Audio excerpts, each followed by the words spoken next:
আমি তনুজা। আমার মা ভীষণ সুন্দরী দেখতে। আমি ও মা যখন একসঙ্গে বাইরে বের হতাম, তখন সবাই ঠাট্টা করে আমাদেরকে ২ বোন বলতো। আমি বাবা-মায়ের একমাত্র কন্যা সন্তান। কিন্তু মা আমার সঙ্গে যে অন্যায় করেছিল, সেটা শুনলে আপনারাও চমকে উঠবেন। এটাই ভেবে যে একজন মা হয়ে কিভাবে এরকম করতে পেরেছিল। তাই আজ আমি আপনাদেরকে আমার জীবনের ঘটে যাওয়া সত্য ঘটনাটি শোনাতে চলেছি। তাই অনুরোধ রইল গল্পটি পুরোটা শোনার জন্য। তখন আমি শ্বশুরবাড়িতেই ছিলাম। সেদিন আমরা সবাই একসঙ্গে বসে বিকেলবেলা চায়ের মজা নিচ্ছিলাম। ঠিক তখন আমাদের বাড়ির বেল বেজে ওঠে। তারপর দরজাটা খোলা মাত্রই আমার তো মাথা পুরোই ঘুরে ওঠে। কারণ আমার মা বউ সাজেছিল। তারা দুজনে একে অপরের হাত ধরে দাঁড়িয়েছিল। তাদের দুজনকে ওই অবস্থায় একসঙ্গে দেখে জিজ্ঞেস করলাম, এসব কি মা? তারপর আমার মা যেই কথাটা বলল, সেটা শুনে তো আমার চোখ যেন কপালে উঠে যায়। আমি যখন মায়ের ব্যাপারে এই সত্যিটা জানতে পারি, তখন আমার পায়ের তলা থেকে যেন মাটি সরে যায়। আমার মাথায় যেন আকাশ ভেঙে পড়ে। আমার নিজের মা হয়ে কিভাবে পেরেছিল আমার সংসারে আগুন লাগাতে? কিভাবে পেরেছিল আমার সহজ সরল ধৈর্যশীল বাবাকে ঠকাতে? ওই সময়ে আমার কিছু বলার আগেই শাশুড়ি মা আমার মায়ের গালে একটা থাপ্পড় মেরে বললেন, তোমার লজ্জা করা উচিত।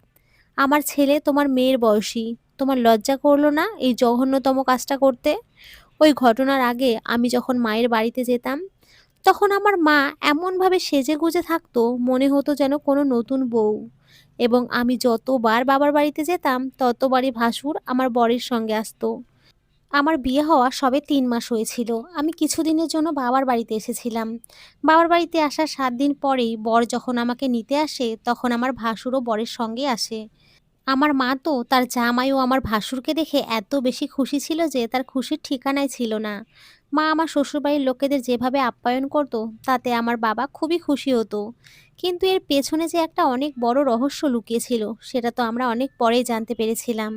সেদিন যখন ভাসুর ও বর আমাদের বাড়িতে আসে, তখন আমার মা যখন ভাসুর ও বরকে চা খেতে দেয়, তখন আমার মায়ের হাত থেকে কাপটা উল্টে ভাসুরের জামার উপরে পড়ে যায়। তখন আমার বাবা অনেক বেশি লজ্জা প্রকাশ করে মাকে বলল, ভাসুরকে বাথরুমের ভেতরে নিয়ে যেতে। তারপর ভাসুরকে আমার মা বাথরুমে নিয়ে যায় এবং বাথরুমের ভেতরে নিয়ে গিয়ে আমার মা বাথরুমের দরজা ভেতর থেকে বন্ধ করে দেয়। অনেকক্ষণ হয়ে যাওয়ার পরেও যখন আমার মা ও ভাসুর বাথরুম থেকে বের হয়নি, তখন আমি বাথরুমের ভেতরে যাই। গিয়ে দেখি আমার মা ভাসুরের শার্টের চায়ের দাগটা ভিজে গামছা দিয়ে মুছে দিচ্ছিল। আমি তখন জিজ্ঞেস করলাম, মা কত সময় লাগবে? মা তখন মুচকি হেসে বলল, এই তো হয়েই গেছে, তুমি চলো আমরা আসছি। জানি না কেন আমার মা বরের চাইতে আমার ভাসুরকেই বেশি আপ্যায়ন করত। তারপর আমার শ্বশুরবাড়ি যাওয়ার ১ সপ্তাহ পরেই আমার বাবা যখন ৭ দিনের জন্য অফিসের কাজে বাইরে যায়, তখন আমার মা পায়ে ব্যথার বাহানা করে আমার শ্বশুরবাড়িতে থাকার জন্য চলে আসে। আসলে মা যখন আমাকে বলেছিল যে তার পায়ে অনেক ব্যথা এবং সে একাই ঘরের কাজকর্ম করতে পারছে না, তখন আমি মায়ের কষ্ট দেখতে না পেরে তাকে আমার শ্বশুরবাড়িতেই ডেকেছিলাম। আমি তখনও মায়ের নোংরা মতলব বুঝতে পারিনি। তারপর মা যখন আমার শ্বশুরবাড়িতে আসে, তখন শাশুড়ি মাও খুব খুশি হন। আমার শ্বশুরবাড়িতে আমরা মোট ৪ জনই থাকতাম। আমি, বর, ভাসুর ও শাশুড়ি মা। আমার শ্বশুরমশাই তো অনেক আগেই মারা গেছেন। আমার ভাসুর তার মনের মতো মেয়ে পায়নি বলে সে তখনও বিয়ে করেনি। কিন্তু ভাসুর যে আমার মাকে পছন্দ করে বসবে, যে কিনা তার মায়ের সমতুল্য, সেটা আমরা কেউই কল্পনাও করতে পারিনি। মা যেদিন আমার শ্বশুরবাড়িতে আসে, সেদিন খাওয়া দাওয়া সেরে আমরা যখন নিজেদের ঘরে যাই, তারপর অর্ধেক রাতে দেখি আমার মা নিজের ঘর থেকে বেরিয়ে আমার ভাসুরের ঘরের ভেতরে ঢুকেছিল। আমাদের পাশের ঘরটা গেস্ট রুম ছিল। তোমাদের আমি আলাদা করতে পারি না। তোমাদের দুজনের এখন একসঙ্গে থাকা উচিত। আর এমনিতেও আমি বুড়ো মানুষ, আমার একা থাকা অভ্যেস আছে। তাই তোমরা নিজেদের রুমে গিয়ে শুয়ে পড়ো, আমি গেস্ট রুমে থাকছি। তারপর মায়ের কথা মতো আমরা যে যার ঘরে শুয়ে পড়ি।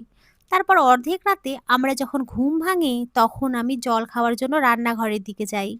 রান্নাঘরে জল খেয়ে আমি যখন গেস্ট রুমে যাই মাকে দেখতে, তখন দেখি ওই ঘরে আমার মা ছিলই না। ঘরে মা ছিল না, সেটা দেখে তো আমি প্রথমে চমকে উঠেছিলাম। কারণ ওদিকে বাথরুমের দরজা তো খোলাই ছিল, সেখানেও মা ছিল না। তাহলে অর্ধেক রাতে আমার মা কোথায় গেছিল? ওই সময় আমি মাথা ঠান্ডা রেখে মনে সাহস জুটিয়ে ঘর থেকে বেরিয়ে আমার শাশুড়ির ঘরের দিকে যেতেই ভাসুরের ঘর থেকে কোনো একজনের মৃদু কথা বলার শব্দ আসে। কিন্তু আমার ভাসুর তো ওই ঘরে একাই থাকতো। তাহলে অর্ধেক রাতে ভাসুরের ঘরের ভেতরে কে ছিল? সেটা জানার জন্য আমি যখন ভাসুরের ঘরের দরজায় কান লাগিয়ে শোনার চেষ্টা করি, তখন বুঝতে পারি যে কোনো একজন মহিলা আমার ভাসুরের ঘরের ভেতরে আছে। ভাসুরের ঘরের দরজা ও জানালাগুলো বন্ধ থাকার জন্য আমি কিছুই দেখতে পাইনি। কিন্তু ভেতরের দৃশ্য দেখার জন্য আমার আগ্রহ অনেক বেশি বেড়ে যায়। তারপর ভাসুরের ঘরের ভেন্টিলেটরের ফুটো দেখতে পেয়ে ঘরের সবথেকে লম্বা ও বড় টুলটা নিয়ে এসে যখন সেই ফুটো দিয়ে ভেতরের দিকে দেখি, তখন আমার পায়ের তলা থেকে যেন মাটি সরে যায়। কারণ ভাসুরের ঘরের ভেতরে আর কেউ নয়, আমার মা ছিল। এবং আমার মা নির্লজ্জের মতো ভাসুরকে জড়িয়ে ধরেছিল। তখন আমার আর কিছুই বুঝতে বাকি ছিল না যে আমার মা আমার বাবাকে ঠকাচ্ছিল। ওই দৃশ্য দেখে আমার খুব রাগ হচ্ছিল। আমি ভাবছিলাম আমার মা কিভাবে এইসব করতে পেরেছিল। ঠিক তখনই আমার বর ঘর থেকে বেরিয়ে এসে আমাকে পেছন দিক থেকে স্পর্শ করে ইশারায় জিজ্ঞেস করলো যে আমি ভাসুরের ঘরের ভেতরে কি দেখছি। আমি তখন টুল থেকে নিচে নেমে বরকে জড়িয়ে ধরে কাঁদতে শুরু করি। আমার কান্না দেখে বর আমার হাত ধরে ঘরের ভেতরে নিয়ে আসে এবং আমাকে জিজ্ঞেস করে যে আমি কেন কাঁদছি। আমি তখন বরকে সব কিছু বললাম যে ভাসুরের ঘরের ভেতরে আমি কি দেখেছি। বর তখন আমার হাত ধরে বলল, হয়তো আমি তাদের ভুল ভাবছি, সেরকম হয়তো কিছুই নেই। আমার মন চাইছিল না বরের কথা মানতে। তাই আমি পরের দিন একদম স্বাভাবিক ছিলাম, মাকে কিছু বুঝতে দেইনি যে আগের দিন রাতে আমি কিছু দেখেছি। সেদিন রাত্রেবেলা আমি ঘুমোইনি এটা দেখার জন্যই যে আমি কি সত্যিই ভুল ছিলাম নাকি সত্যিই আমার মা আমাদের সবাইকে ঠকাচ্ছিল। তারপর রাতের খাওয়া দাওয়া সেরে সবাই যে যার ঘরে শুয়ে পড়েছিল। আমি কিন্তু জেগেছিলাম। তারপর রাত্রি ১টার সময় আমি নিজের ঘর থেকে বেরিয়ে যখন মায়ের ঘরের দিকে যাই, তখন দেখি মায়ের ঘরের দরজাটা আবার খোলা ছিল। দরজাটা খোলা দেখে ঘরের ভেতরে ঢুকেই দেখি মা সত্যিই ঘরের ভেতরে ছিল না। আবার আমার সন্দেহ হয় যে আমার মা নিশ্চয়ই ভাসুরের ঘরের ভেতরে গেছে। তাই আমি আগের দিনের মতোই ভাসুরের ঘরের ভেন্টিলেটরের সামনে বড় টুলটা রেখে দিয়ে যখন আমি টুলের উপরে চেপে ভেন্টিলেটরে চোখ রাখি, তখন তো আমার মাথা ঘুরে ওঠে। কারণ আমার মা তো ভাসুরের সঙ্গে শারীরিক সম্পর্কে লিপ্ত ছিল। আমার ভাসুর তো তার ছেলের বয়সী ছিল। তাহলে কিভাবে পেরেছিল আমার মা এই জঘন্যতম কাজটা করতে? তখন ওই নোংরা দৃশ্যটা দেখে আমার হাত পা কাঁপছিল। আমার কপাল দিয়ে ঘাম ঝরছিল। ওই সময় আমার বাবার কথা খুব মনে পড়ছিল। আর আমি মনে মনে ভাবছিলাম মা কিভাবে আমার সহজ সরল বাবাকে ঠকাতে পেরেছিল। যেই বাবা আমার মাকে ভীষণ ভালোবাসতো। আর এই জন্যই কি আমার ভাসুর বিয়ে করতে রাজি ছিল না? আমার মনে অনেক রকম প্রশ্ন ছিল, যেগুলোর উত্তর আমার মায়ের কাছে ছিল। পরের দিন সকালবেলা উঠে আমি শাশুড়ি মাকে বললাম যাতে উনি ভাসুরের বিয়ে দেওয়ার ব্যবস্থা করেন। এবং আমার এক বান্ধবীর কথা বলেছিলাম ভাসুরের সঙ্গে বিয়ের ব্যাপারে। আমি যখন আমার বান্ধবীর ছবি শাশুড়ি মাকে দেখিয়েছিলাম, তখন উনি ছবি দেখা মাত্রই আমার বান্ধবীকে পছন্দ করেছিলেন ভাসুরের জন্য। ভাসুর তখন বিরক্ত হয়ে আমাকে বললেন, আমি এখন বিয়ে করতে চাই না, তাই আমাকে কোনো মেয়ের ছবি দেখিয়ে কোনো লাভ নেই। মা তখন মুচকি হেসে আমাকে বললেন, তনুজা, তোমাকে এইসব ব্যাপারে নাক গলানোর কোনো দরকার নেই। আমরা তো আছি মাধবের বউ খুঁজে দেওয়ার জন্য। আমার ভাসুরের নাম মাধব। আমার শাশুড়ি মা তখন আমার সপক্ষ হয়ে মাকে বললেন, আরে তনুজার নিজের ভাসুর বলে কথা, তাই আমার বাড়ির বউ নাক গলাবে না তো কে নাক গলাবে? এই কথা বলে শাশুড়ি মা আমাকে বললেন আমার বান্ধবীকে ঘরে রাখতে। আমি তখন শাশুড়ি মায়ের কথা মতো আমার বান্ধবীকে আমার শ্বশুর বাড়িতে ডেকেছিলাম। ভেবেছিলাম আমার ভাসুরের সঙ্গে বান্ধবীর সম্পর্ক তৈরি করব। কিন্তু ভাসুর তো আমার বান্ধবীর সঙ্গে দেখা করতে রাজিই ছিল না। ওদিকে আমি মনের মতো সেই কথাটা লুকিয়ে রেখেছিলাম। আমার মাথায় সেই নোংরা দৃশ্যগুলো ঘুরপাক খাচ্ছিল। যেই কথাটা আমি কাউকে বলতে পারছিলাম না যে আমার মা কতটা নোংরা চরিত্রহীন মহিলা। ১ম এ ভেবেছিলাম এই কথাগুলো আমি বাবাকে বলে দেব। কিন্তু পরে আবার মনে হলো, বাবাকে যদি মায়ের ব্যাপারে সব কথা বলে দেই তাহলে তো বাবা ভেঙে পড়বে। তাই আমি চুপ করেছিলাম। এমনকি আমার আর কোনো কিছুই বুঝতে বাকি ছিল না যে মা পায়ে ব্যথার বাহানা করে আমার বাড়িতে কেন এসেছিল। এমনকি আমার শাশুড়ি মা অনেকবার আমার মাকে ভাসুরের ঘরের ভেতরে যেতে দেখেছিল। তাই মায়ের আমার বাড়িতে থাকতে ৪ দিন হয়ে যাওয়ার পরে আমার শাশুড়িমা নিজে থেকেই সেদিন আমার মাকে বললেন, "আপনি আর কতদিন এই বাড়িতে থাকবেন? আপনার পায়ের ব্যথাও তো ঠিক হয়ে গেছে। তাই আমার মতে আপনাকে এবার বাড়ি যাওয়া উচিত।" ওই সময় আমিও শাশুড়ি মায়ের কথায় সায় দিয়ে বললাম, "মা তো একদম ঠিক কথা বলেছেন। তোমাকে এবার কিন্তু বাড়ি চলে যাওয়া উচিত। আর এমনিতেও বাবা তো কালকেই চলে আসছে। তাই তুমি আজকেই বাড়িতে চলে যাও।" সেদিনের পর থেকে আমি মায়ের উপরে ভীষণ রাগ করেছিলাম। যেটা একটা ছেলে ও মেয়ের পক্ষে স্বাভাবিক ব্যাপার। এবং মায়ের ব্যাপারে সত্যি কথা জানার পরে আমার উপর দিয়ে যে কি যাচ্ছিল সেটা তো মায়ের সঙ্গে কথা বলতেও ঘৃণা হচ্ছিল। শুধু তাই নয়, যেদিন মায়ের ব্যাপারে সত্যিটা জানতে পেরেছিলাম, তার পরের দিন দুপুরে আমার মা লুকিয়ে ভাসুরের ঘরে গিয়ে তারা দুজনে একসঙ্গে বাথরুমের ভেতরে ঢুকে শারীরিক সম্পর্ক করেছিল। এবার আপনারাই বলুন, কোনো সন্তান যখন তার বাবা মায়ের ব্যাপারে অশ্লীল কিছু দেখবে, তাহলে সেই ছেলে বা মেয়েটার উপরে কি প্রভাব পড়বে এবং তার মানসিক অবস্থাটা কেমন থাকবে। এমনকি আমি বরকেও লজ্জায় এই কথাটা বলতে পারিনি যে আমার মা তার ছেলের বয়সী আমার ভাসুরের সঙ্গে শারীরিক সম্পর্কে জড়িত আছে। সেদিনের পর থেকে আমি মাকে অগ্রাহ্য করতাম এবং সে খুব ভালোভাবে বুঝতে পেরেছিল যে আমি তাকে অগ্রাহ্য করছি। সেদিন বাড়ি যাওয়ার আগে মা আমাকে পার্সোনালভাবে জিজ্ঞেস করেছিল যে আমি কি তার উপরে কোনো কারণে রেগে আছি। মা আমাকে বলল, তনুজা, গত 2 দিন থেকে দেখছি তুই আমাকে অগ্রাহ্য করছিস এবং আমার সঙ্গে কোনো কথা বলছিস না। আমি তখন বিস্মিত হয়ে মাকে বললাম, তুমি যা করেছো তাতে তোমাকে আমার মা বলতেও ঘৃণা হচ্ছে এবং তুমি খুব ভালোভাবেই বুঝতে পেরেছো যে আমি কিসের ব্যাপারে তোমার সঙ্গে কথা বলছি আর কেন তোমার প্রতি আমার ঘৃণা হচ্ছে। মা তখন আমার ঘাড়ে হাত দিতেই আমি তার হাতটাকে দূরে সরিয়ে দিয়ে বললাম, তোমার সহানুভূতির আমার কোনো প্রয়োজন নেই, তাই তুমি আমার শ্বশুরবাড়ি থেকে চলে যাও। আর এমনিতেও তোমার সঙ্গে আমার বেশি কথা বলার কোনো ইচ্ছে নেই। এই কথা বলে আমি রাগ করে রুম থেকে বাইরে বেরিয়ে চলে আসি। তারপর আমার মা বাড়ি ফিরে যায়। ভেবেছিলাম এবার সবকিছু ঠিক হয়ে যাবে এবং ভাসুরের বিয়েটাও খুব তাড়াতাড়ি দিয়ে দেব। কিন্তু ভাসুরের বিয়ে দেওয়ার কথা বলার পরিণতি যে এতটা খারাপ হবে আমরা সেটা কল্পনাও করতে পারিনি। আমি তো কোনোদিন স্বপ্নেও ভাবতে পারিনি যে আমার মা এই পর্যায়ে নেমে আসবে। কোনোদিন ভাবিনি যে আমার মা পরকীয়ায় লিপ্ত থাকবে। আমার বাবা আমার মাকে রানী বানিয়ে রেখেছিল। আমার বাবা আমার মাকে ভীষণ ভালোবাসতো। তা সত্ত্বেও আমার মা পরকীয়া করেছিল। স্বামী থাকতেও একজন মহিলা যদি পরপুরুষের সঙ্গে শারীরিক সম্পর্কে জড়িত হয়, তাহলে এর থেকে বাজে কথা আর কী বা হতে পারে। আমার বাবা তখনও এসব ব্যাপারে কিন্তু কিছুই জানতো না। তারপর আমার মায়ের বাড়ি ফিরে যাওয়ার ঠিক 1 সপ্তাহ পরেই আমাদের জীবনে সব কিছু পাল্টে যায়, যেটা আমরা কখনো কল্পনাও করতে পারিনি যে সেটাই ঘটবে। আসলে সেদিন আমার ভাসুরের বিয়ের ব্যাপারে ভাবনা চিন্তা করছিলাম।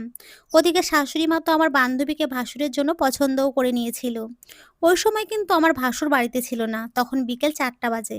আমাদের বাড়ির বেল বেজে ওঠে। আমি তখন তাড়াতাড়ি সোফা থেকে উঠে ঘরের দরজা খুলতেই তাদের দেখে তো আমার মাথায় হাত পড়ে। কারণ আমাদের সামনে আমার মা বউ সেজে দাঁড়িয়েছিল। তার মাথায় সিঁদুর ছিল, গলায় মালা ছিল। শুধু তাই নয়, আমার মায়ের হাত ধরে দাঁড়িয়েছিল আমার ভাসুর এবং আমার ভাসুরও বরের পোশাকে ছিল। তাদের দুজনকে ওই অবস্থায় দেখে আমার আর কিছুই বুঝতে বাকি ছিল না। আমি তো হতভম্ব হয়ে গেছিলাম। আমার মুখ দিয়ে কোনো কথা বের হচ্ছিল না।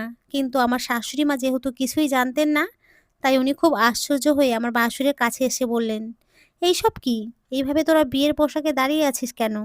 ভাসুর তখন আমাদের সবার সামনে আমার মায়ের হাতটাকে চেপে ধরে বললেন, আমি এনাকে বিয়ে করেছি। আমার শাশুড়িমা তখন তার ছেলের গালে একটা থাপ্পড় মেরে বললেন, বিয়ে করে নিয়েছিস মানে? তুই কাকে বিয়ে করেছিস? তুই কি এটা জানিস ইনি তোর মায়ের সমতুল্য? তাহলে তুই কিভাবে এনাকে বিয়ে করতে পারলি? তোর কি মাথা খারাপ হয়ে গেছে? শাশুড়িমা তখন আমার মায়ের দিকে আঙুল তুলে বললেন, আপনার লজ্জা করে না? আপনি নিজের ছেলের বয়সে আমার ছেলেকে বিয়ে করে নিয়েছেন। আপনার মেয়ে এই বাড়ির বউ, আর সমাজের কথা কি একবারও ভেবে দেখেছেন? আর এমনিতেও সমাজের কথা না হয় দূরেই থাক, আমি নিজেই তোমাদের এই সম্পর্ক কোনোদিনও মেনে নিতে পারবো না। আপনার মেয়ে এই বাড়ির বউ, আপনি কি একবারও আপনার মেয়ের কথাটা ভেবে দেখেছেন? ছি ছি ছি, আমার ঘৃণা হচ্ছে তোমাদের উপরে। এখন আমি বুঝতে পারছি যে আপনি যখন আমার বাড়িতে থাকতে এসেছিলেন, তখন কেন সবসময় আমার বড় ছেলের ঘরের ভেতরে যেতেন। এখন এসব যে কোনো পরিস্থিতিতে গিয়ে দাঁড়াবে একবারও ভেবে দেখেছেন? ছি, আপনার জন্যই আমরা সবাই আজকে লজ্জিত। মা তখন হাত জোর করে আমার শাশুড়ি মাকে বলল, আমরা দুজন একে অপরকে অনেক ভালোবাসি। আর ভালোবাসা, সম্পর্ক, বয়স ম্যাটার করে না। আমি তখন মাকে বললাম, মা তুমি এসব কি বলছো? তোমার মাথা ঠিক আছে তো? তুমি কি একটিবারও আমার কথা ভেবে দেখোনি যে আমার উপরে কি প্রভাব পড়বে এসবের? তারপর আমার আর কিছুই বলার আগেই আমার বাবা পুলিশ নিয়ে শ্বশুরবাড়িতে আসে। তারপর বাবা বলল সে নাকি কিছুদিন আগে জানতে পেরেছে যে আমার মায়ের অবৈধ সম্পর্ক আছে। তাও আবার আমার ভাসুরের সঙ্গে। কারণ বাবার শুয়ে যাওয়ার পরে মা নাকি বাথরুমের ভেতরে ঢুকে আমার ভাসুরের সঙ্গে ফোনে কথা বলতো। মা জানতো না যে বাবা এই ব্যাপারে জানতে পেরে গেছে। তারপর বাবা পুলিশকে কমপ্লেন জানায় যে আমার মা বিবাহিত হওয়া সত্ত্বেও ডিভোর্স না নিয়ে আইনের বিরুদ্ধে গিয়ে আবার দ্বিতীয় বিয়ে করেছে। আমার মা তখন নির্লজ্জের মতো আমার বাবাকে বলল, আমাদেরকে নিজেদের মতো করে বাঁচতে দাও। আমি আর তোমার সঙ্গে সংসার করতে চাই না। মায়ের মুখ থেকে এই কথাটা শোনা মাত্রই আমার মাথা পুরো গরম হয়ে ওঠে। আমি তখন মায়ের গালে একটা থাপ্পড় মেরে বললাম, কেন ভুলে যাচ্ছ তুমি যে তুমি কারো স্ত্রী, তুমি কারোর মা? তুমি কিভাবে এরকম কাজ করতে পারলে? আমার বাবা তখন পুলিশকে বলল আমার মাকে গ্রেপ্তার করে নিতে। আমার মা যেহেতু বিবাহিতা ছিল, তা সত্ত্বেও সে ডিভোর্স না দিয়ে দ্বিতীয় বিয়ে করেছিল। তাই পুলিশ আমার মাকে ও আমার ভাসুরকে গ্রেপ্তার করে নিয়েছিল। এখন কোর্টে তাদের মামলা চলছে। আমার বর আমাকে ভীষণ ভালোবাসে। তাই সে এই কথা নিয়ে আমাকে কোনোদিনও খোঁটা দেয়নি। আমার বরের জায়গায় অন্য কেউ থাকলে হয়তো আমার সংসারে অশান্তির সৃষ্টি হতো। আমি কোনোদিন স্বপ্নেও ভাবতে পারিনি যে আমার মা কখনো এই ধরনের অশ্লীল আচরণ করবে। আমার বাবা আমার মাকে ডিভোর্স দিয়েছে। এখন বাবা একাই থাকে। আমি মাঝে মধ্যে বাবার কাছে গিয়ে থেকে আসি। আমার মা নিজের শারীরিক চাহিদা পূরণ করার স্বার্থে সব সম্পর্ক নষ্ট করেছিল। শুধু তাই নয়, এসব নোংরামি করে সে নিজের সবকিছু হারিয়েছে। এখন সে একা, তার পাশে আজ কেউ নেই। আমি তাকে কোনোদিনও ক্ষমা করতে পারবো না। আমার জায়গায় আপনি থাকলে ক্ষমা করতে পারতেন? এই প্রশ্নের উত্তর আমাকে কমেন্ট করে জানাবেন। বন্ধুরা, আজকের এই গল্পটি এই পর্যন্তই। সকলে খুব ভালো থেকো, সুস্থ থেকো। আর সকলকে অসংখ্য ধন্যবাদ। নমস্কার বন্ধুরা, খুব ভালো থেকো।